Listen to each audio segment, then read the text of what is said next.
Hi guys, welcome to my channel. मैं हूँ फारिया जवेद। आज मैं आप लोगों के साथ रिव्यू करूँगी स्किन वाइट का वाइटिंग गॉड मिल्क सोप है और आप लोगों को बताऊँगी इसको यूज़ कैसे करना है। ये 100% गॉड मिल्क वाला सोप है और आप इसको यूज़ करेंगे आपकी स्किन को वाइट करेगा, हाइड्रेट मॉइस्चराइज करेगा, आपकी स्किन को ग्लोइंग भी करेगा।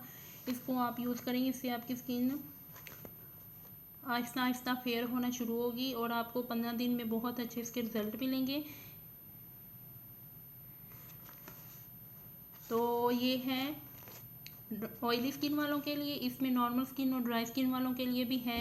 और आप लोगों के साथ मैंने कल स्किन वाइट वाला फेशियल भी आप लोगों के साथ शेयर किया था।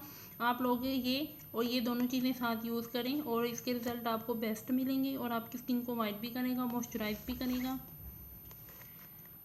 और इसकी पैकेजिंग कुछ इस तरह की है। और आप लोग मेरे चैनल पे न्यू है, मेरे चैनल को लाइक शेयर और सब्सक्राइब कर दें। तो आप लोगों ने मुझे इंस्टाग्राम और फेसबुक पे मुझे फॉलो करना है, तो आप लोगों ने इसको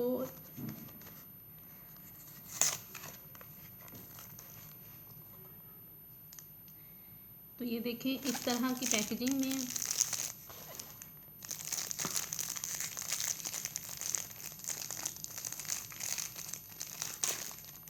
ये अंदर से इस तरह का ये तो ये बहुत अच्छा है। आप इसको यूज़ करें, आपको इसके 1 वीक के अंदर अंदर बेस्ट रिजल्ट मिलेंगे।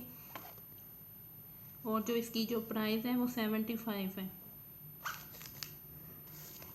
तो वीडियो अच्छी लगी तो लाइक और शेयर कर दें, मेरे चैनल को सब्सक्राइब कर दें। तो आप लोगों ने इंस्टाग्राम और फेसबुक पे मुझे फॉलो करना है। अल्लाह हाफिज़, बाय बाय।